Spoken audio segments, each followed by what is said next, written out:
प्रिय विद्यार्थियों नमस्कार। मेरा नाम प्रीतम सिंह शेखावत है। आप इस कक्षा को YouTube channel Hindi with Pritam Singh Shekhawat पर देख रहे हैं। आरपीएससी द्वारा आयोजित वरिष्ठ अध्यापक और स्कूल व्याख्याता भर्ती परीक्षा के लिए हम पाठ्यक्रम को तैयार कर रहे हैं और साहित्य का इतिहास इस परंपरा को आगे बढ़ाते हुए हम लोग आज रीतिकाल पर बातचीत कर रहे हैं। आने वाले कुछ दिनों में कक्षाएं रीतिकाल पर होंगी। हम रीतिकाल की संपूर्ण विषय वस्तु को भी समझेंगे और अभ्यास प्रश्न भी करेंगे। देखना शुरू करिए। पहली बात, रीतिकाल की समय सीमा। आचार्य रामचंद्र शुक्ल, आप लोग जानते हैं कि हिंदी साहित्य का इतिहास लेखन की परंपरा में आप लोगों ने आचार्य रामचंद्र शुक्ल की पुस्तक हिंदी साहित्य का इतिहास पढ़ा है। 1929 में प्रकाशित पुस्तक हिंदी साहित्य का इतिहास में आचार्य रामचंद्र शुक्ल ने रीतिकाल की समय सीमा विक्रमी संवत 1700 से 1900 विक्रमी तक मानी है। ये आचार्य रामचंद्र शुक्ल की समय सीमा है। विक्रमी संवत में शुक्ल जी ने लिखा है और आप लोग जानते हैं कि विक्रमी संवत में से 57 वर्ष घटा दें तो जो तारीख आएगी वो ईस्वी सन में होगी। तो अगर परीक्षा में ईस्वी सन में भी आचार्य रामचंद्र शुक्ल की तारीख पूछ ली जाए तो इस बात को याद रखिएगा। विक्रमी संवत 1700 से 57 वर्ष घटाइए आप, जो तारीख आ रही है 1643 ईस्वी सन में होगी। आचार्य रामचंद्र शुक्ल की समय सीमा के पश्चात डॉक्टर नगेंद्र द्वारा जो संपादित हिंदी साहित्य का इतिहास है। देखिए, पीएससी आचार्य रामचंद्र शुक्ल के कथन तो पुष्टि है, अधिकांश विषय वस्तु डॉक्टर नगेंद्र की पुस्तक से होती है, डॉक्टर नगेंद्र द्वारा संपादित पुस्तक से होती है। डॉक्टर नगेंद्र रीतिकाल के आधिकारिक विद्वान भी हैं। मैंने साहित्य इतिहास की लेखन परंपरा में उनकी पुस्तक का नाम पढ़ाया है, आपको याद रखिएगा। सदैव रीति काव्य की भूमिका उनकी पुस्तक है। असल में मूल पुस्तक जब मैंने पढ़ी थी रीति काव्य की भूमिका, महाकवि देव और उनका काव्य, ये डॉक्टर नगेंद्र के डिलीट का शोध प्रबंध है। रीति काव्य की भूमिका, महाकवि देव और उनका काव्य। रीतिकाल के बारे में हमारी जो अधिकांश अवधारणाएं हैं, आप जहां से भी पढ़ रहे हो, डॉक्टर नगेंद्र की अवधारणाओं से ही परिचालित है। तो डॉक्टर नगेंद्र ने रीतिकाल की समय सीमा क्या मानी है? डॉक्टर नगेंद्र ने रीतिकाल की समय सीमा विक्रमी संवत 17वीं शताब्दी के मध्य से, 17वीं शताब्दी ईस्वी के मध्य से 19वीं शताब्दी के मध्य तक उसकी समय सीमा मानी है। ठीक तारीखों में नहीं मानकर मध्य ऐसा इस्तेमाल जब किया गया हो, आप समझिए डॉक्टर नगेंद्र का काल विभाजन है। रीतिकाल की समय सीमा के बाद हम रीतिकाल के नामकरण पर बात करें। रीतिकाल का जो नामकरण है मिश्र बंधुओं ने, आप लोग जानते हैं कि मिश्र बंधु आचार्य रामचंद्र शुक्ल से पूर्व हिंदी साहित्य के प्रमुख व्यक्तित्व मिश्र बंधुओं की जो पुस्तक है मिश्र बंधु विनोद। साहित्य इतिहास की लेखन परंपरा चूंकि हम पढ़ चुके हैं, इसलिए आप लोगों से प्रश्न है, मिश्र बंधु विनोद में कितने कवियों का विवरण है? मिश्र बंधु विनोद कितने कवियों का विवरण है? तो मिश्र बंधु विनोद जो मिश्र बंधुओं की पुस्तक है, उसमें रीतिकाल का नामकरण उन्होंने अलंकृत काल किया है। अलंकृत काल का तात्पर्य क्या है, इसको समझिए। मिश्र बंधुओं के हिसाब से उनकी ये जो 200 वर्षों की कविता है, उसमें काव्य का अलंकरण सर्व प्रमुख रहा है। अलंकरण प्रमुख रहा है, पर केवल अलंकरण के आधार पर ही नाम कर देना ठीक नहीं होगा, क्योंकि वो रसवादी भी थे। रीति का विवेचन भी उनके काव्य में है, नायक नायिका भेद भी है। तो अलंकृत काल एक पूरी संज्ञा नहीं बनाता है, इसलिए नाम अस्वीकृत हो गया। अलंकृत काल से तो केवल अलंकार का बोध होता है, काव्य के अन्य अंग रह जाते हैं, इसलिए ये नामकरण स्वीकृत नहीं हो सका। आचार्य रामचंद्र शुक्ल ने, देखिए आचार्य रामचंद्र शुक्ल के इतिहास को पढ़ते हुए इस शीर्षक का एक वीडियो भी चैनल पर मौजूद है और कक्षाएं भी मैं करूंगा आचार्य रामचंद्र शुक्ल के इतिहास पर। पीडीएफ आप लोगों को टेलीग्राम पर मिलेगी, उसको बढ़िया पढ़कर तैयार करिए, क्योंकि शुक्ल जी के कथन पूछे जाते। आचार्य रामचंद्र शुक्ल के विषय में यदि कथन बनाया जाए कि आचार्य रामचंद्र शुक्ल ने दोहरा नामकरण किया है, ठीक कथन होगा। आचार्य रामचंद्र शुक्ल ने, देखिए, रीतिकाल का नामकरण किया उत्तर मध्यकाल या रीतिकाल। विश्वनाथ प्रसाद मिश्र ने श्रृंगार काल कहा। विश्वनाथ प्रसाद मिश्र ने श्रृंगार काल कहा। आचार्य रामचंद्र शुक्ल ने रीतिकाल नाम देते हुए एक दिलचस्प पंक्ति और कही कि रस की दृष्टि से यदि कोई चाहे आप लोग जानते ही हैं कि रीतिकाल में श्रृंगार रस सर्वप्रमुख है। रस की दृष्टि से यदि कोई चाहे तो इसे श्रृंगार काल भी कह सकता है, ऐसा आचार्य रामचंद्र शुक्ल का कथन है। रस की दृष्टि से कोई चाहे तो इसे श्रृंगार काल कह सकता है, ऐसा आचार्य रामचंद्र शुक्ल का कथन है। और श्रृंगार काल किसने कहा है?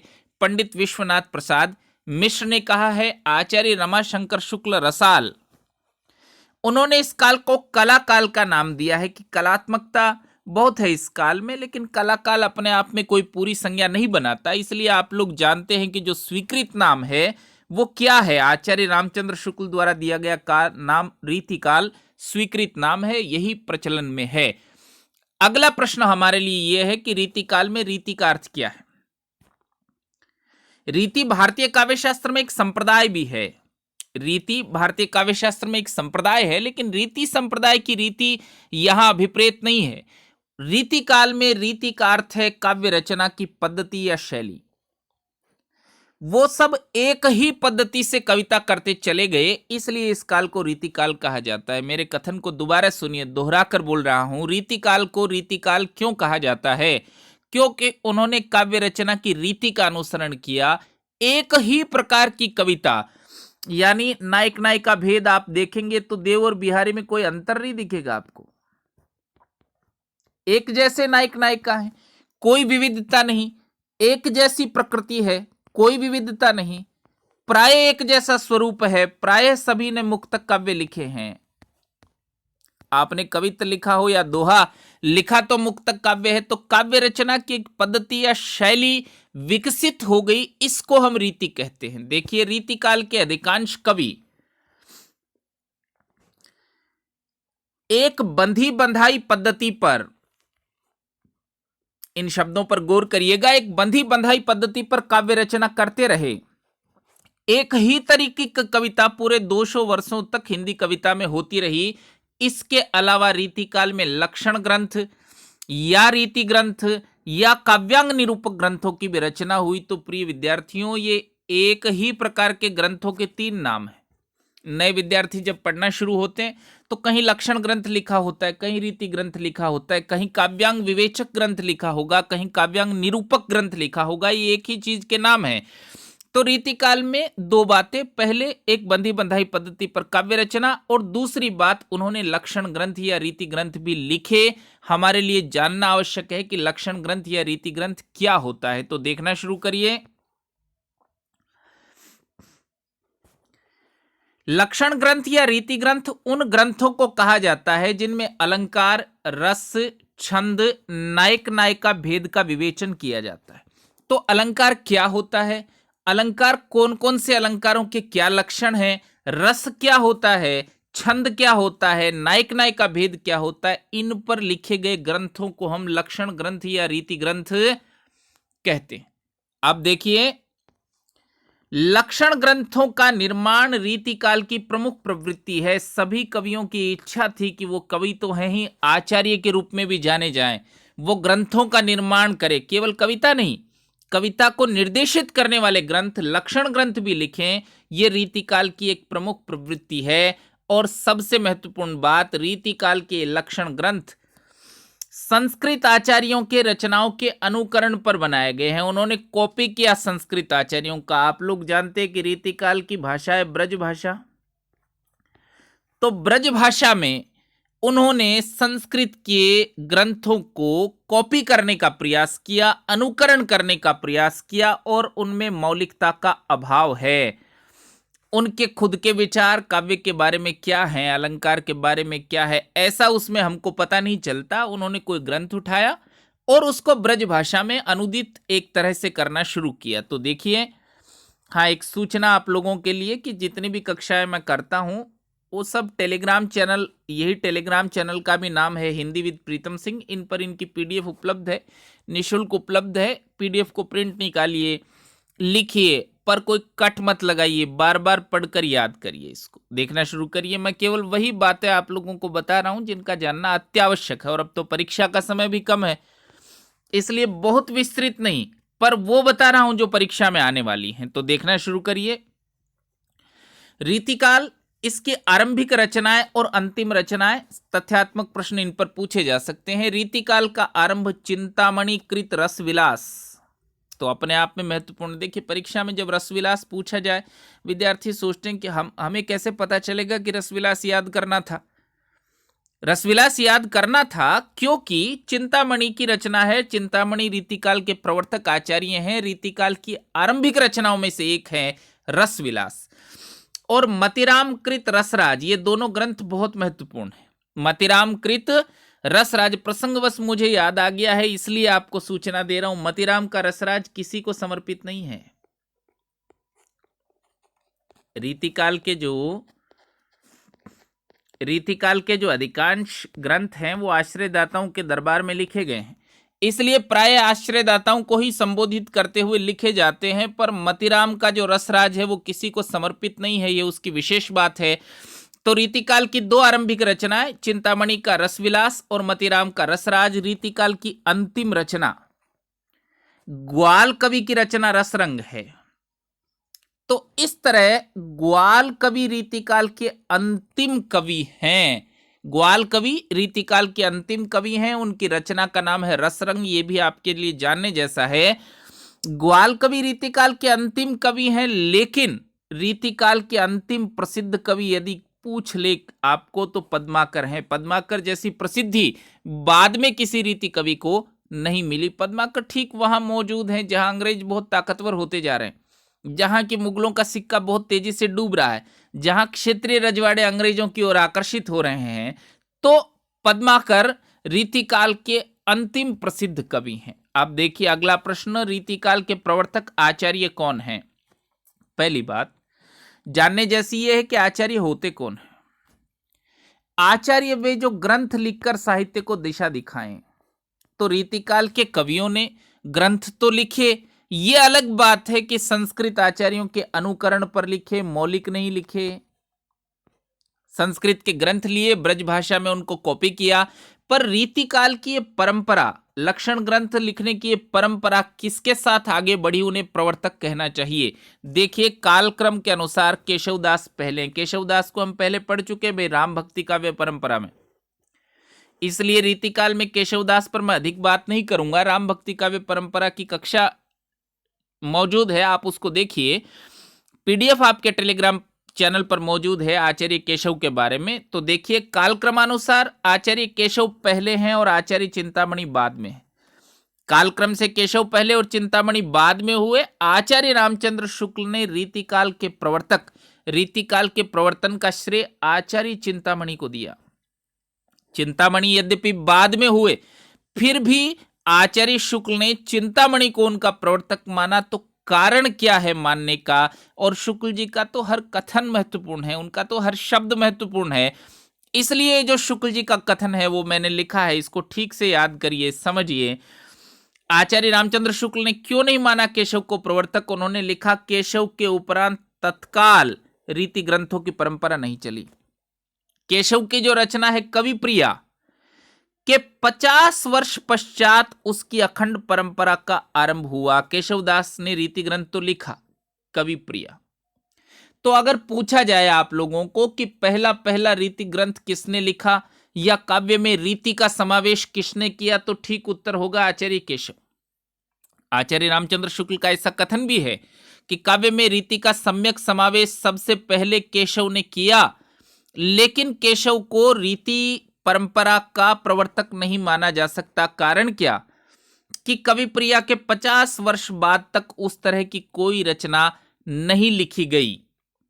केशव के 50 वर्षों बाद, केशवदास के 50 वर्षों बाद अखंड परंपरा का आरंभ हुआ, और यह परंपरा केशव के दिखाए हुए पुराने आचार्यों भामह, उद्भट के मार्ग पर न चलकर परवर्ती आचार्यों के अधिक परिष्कृत मार्ग पर चली, जिसमें अलंकार और अलंकार्य में भेद हो गया। तो दो बातें जानने जैसी। पहली बात, कवि प्रिया के 50 वर्ष बाद तक कोई रीति ग्रंथ नहीं लिखा गया। दूसरी बात, केशव जिन आचार्यों को महत्व दिए, भामह और उद्भट बाद के रीति ग्रंथकर्ताओं ने उनको महत्व नहीं दिया। भामह और उद्भट के बाद के परवर्ती आचार्यों को महत्व दिया। अलंकार और अलंकारिय में भेद हो गया था, तब तक अलंकार क्या है और अलंकारिय क्या है ये काव्य शास्त्र में स्पष्ट हो गया था, उन ग्रंथों को महत्व दिया। अब देखिए रीतिकाल के प्रवर्तक आचार्य के विषय में आचार्य रामचंद्र शुक्ल का कथन। रीति ग्रंथों की परंपरा चिंतामणि त्रिपाठी से चली, अतः रीतिकाल का आरंभ उन्हीं से मानना चाहिए। अब देखिए ये कथन परीक्षा में ज्यों का त्यों छप कर पूछा जाता है, किसका कथन है, तो आचार्य रामचंद्र शुक्ल का कथन है। उन्होंने संवत 1700 के आगे पीछे काव्य विवेक, कविकुल कल्पतरु और काव्य प्रकाश 3 ग्रंथ लिखकर, अब देखिए इन ग्रंथों के नाम पूछे जाने जैसे हैं। काव्य विवेक तो चिंतामणि त्रिपाठी का, कविकुल कल्पतरु तो चिंतामणि त्रिपाठी का और काव्य प्रकाश तो चिंतामणि त्रिपाठी का, लिखकर काव्य के सब अंगों का पूरा विवरण किया। पिंगल या छंद शास्त्र पर, ये देखिए पिंगल छंद शास्त्र का पर्यायवाची है हिंदी में, पिंगल या छंद शास्त्र पर भी एक पुस्तक लिखी। इसके उपरांत तो लक्षण ग्रंथों की भरमार सी होने लगी। ये कथन आचार्य रामचंद्र शुक्ल का है। ये दोनों कथन जो लिखे हैं मैंने आचार्य रामचंद्र शुक्ल के हैं, इनको ठीक से तैयार करिएगा। और चिंतामणि रीतिकाल के प्रवर्तक हैं, कारण क्या है इसको समझ के याद करिएगा। देखिए रीतिकाल के कवियों का जो वर्गीकरण है उस पर भी प्रश्न पूछे जाते हैं। तो रीतिकाल के कवियों को रीति के आधार पर, रीति की मात्रा कितनी है, किसने कितना पालन किया रीति का, इस आधार पर 3 वर्गों में विभक्त किया जाता है। रीतिबद्ध कवि, रीति सिद्ध कवि और रीति मुक्त कवि। देखिए रीतिबद्ध कवि कौन है। रीतिबद्ध काव्य धारा के अंतर्गत वे कवि आते हैं जो रीति यानी काव्य रचना की बंधी बंधाई पद्धति हम पहले तय कर चुके हैं। रीति का मतलब है काव्य रचना की बंधी बंधाई पद्धति। रीतिबद्ध काव्य धारा में वे कवि आते हैं जो रीति से बंधे हुए हैं। रीतिबद्ध कवियों ने 2 काम किए। देखिए दोनों बातें हैं उनमें, काव्य की रचना तो रीति के आधार पर की ही, कविता रीति के आधार पर लिखी, और साथ ही लक्षण ग्रंथ या रीति ग्रंथ भी लिखे। तो रीतिकाल की दोनों विशेषताएं उनमें हैं, दोनों विशेषताएं उनमें है। कविता जब लिखते हैं तो रीति के आधार पर लिखते हैं, जब लक्षण ग्रंथ या रीति ग्रंथ भी वो साथ लिखते हैं।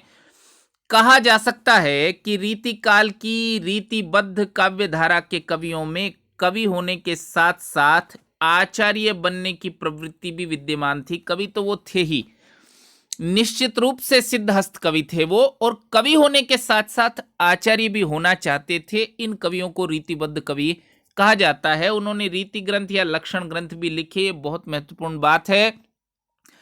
और रीतिकाल के अधिकांश कवि रीतिबद्ध काव्य धारा के, अगर आप संख्या का अनुपात निकालेंगे तो अधिकांश कवि रीतिबद्ध हैं। उन्होंने कविता भी लिखी और लक्षण ग्रंथ भी लिखे। कुछ प्रसिद्ध नाम मैंने लिखे हैं, केशवदास, चिंतामणि, मतिराम, देव, जसवंत सिंह, प्रताप शाही, सेनापति, पद्माकर, भूषण।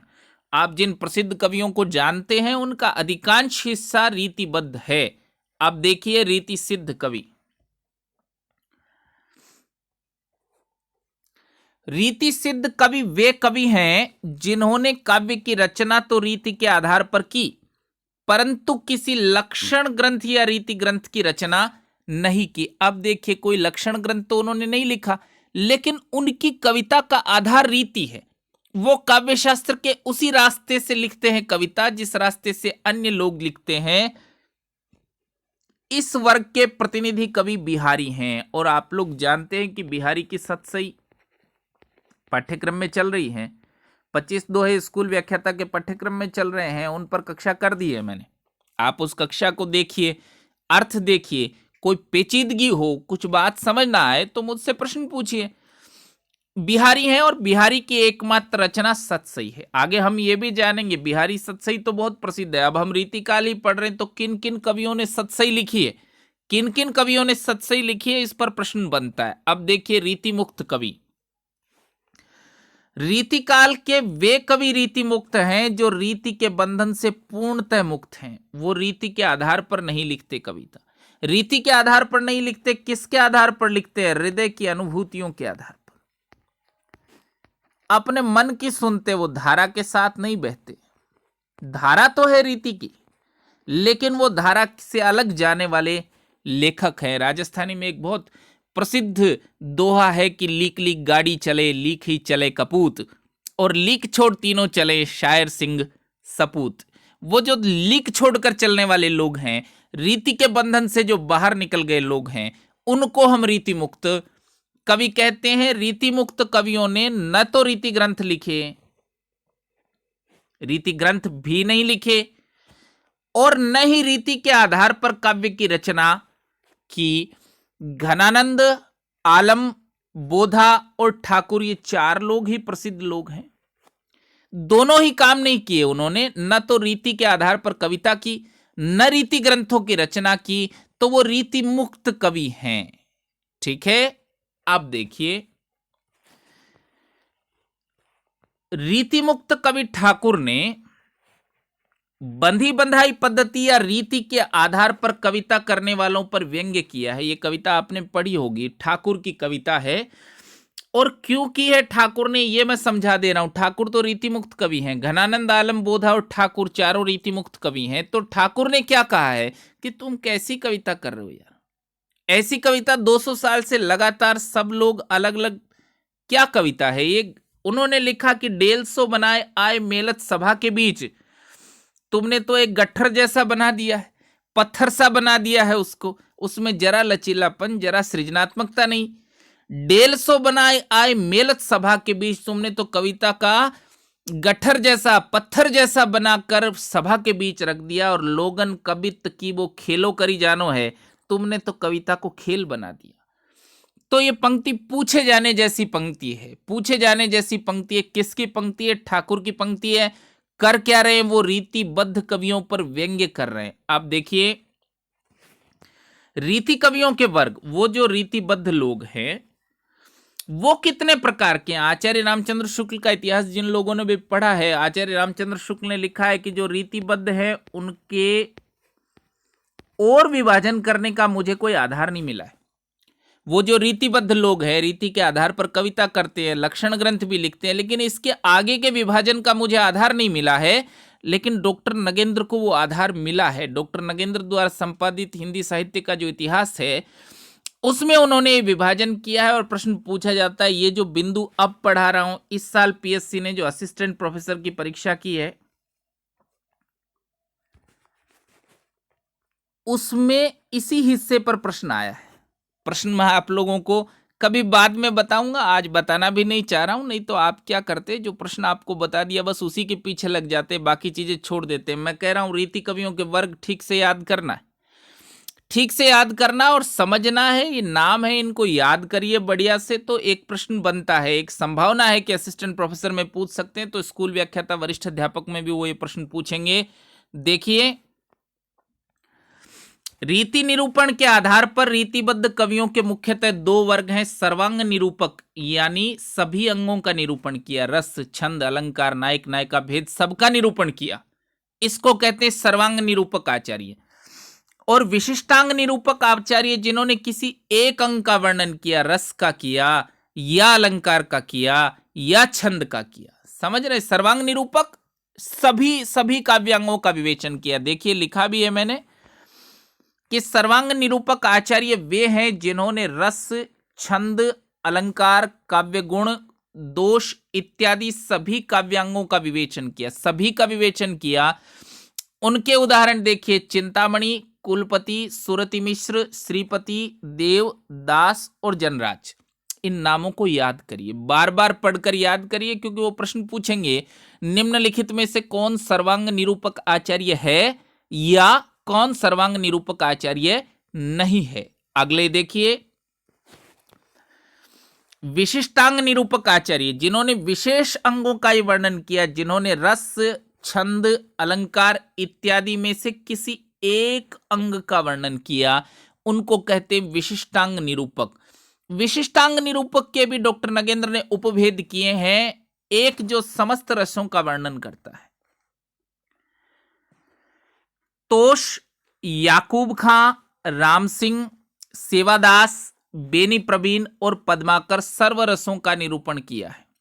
श्रृंगार रस का किस किसने निरूपण किया है? मतीराम, उदयनाथ, कविंद्र, चंद्रदास, यशवंत सिंह और कृष्ण कवि। आप पहली बार ये लिस्ट पढ़ेंगे तो आपको लंबी लगेगी, पर मेरा तरीका है रिपीट करना।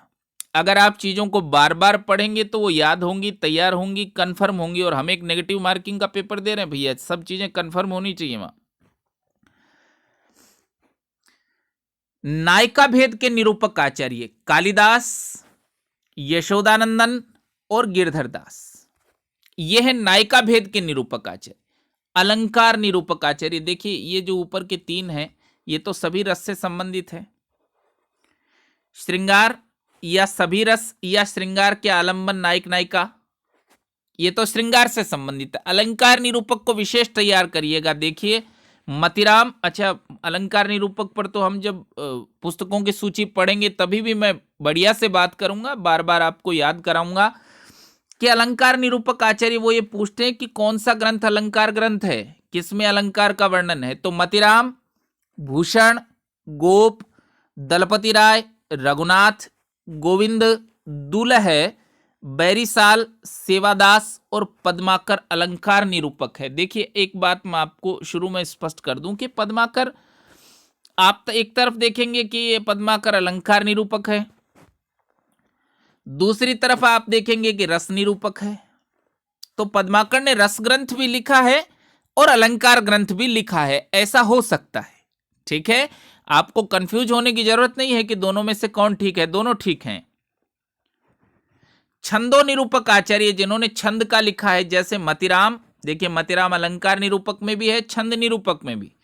सुखदेव मिश्र, माखन, जयकृष्ण, भुजंगदास, दशरथ, नंदकिशोर और राम सहाय, ये छंदो निरूपक आचार्य हैं। तो ये रीतिकाल का प्रारंभिक भाग हमने नामकरण और रीतिकाल के कवियों के विवरण को पढ़ा है। शेष बात हम अगली कल की कक्षा में करेंगे। आप लोगों को बहुत धन्यवाद।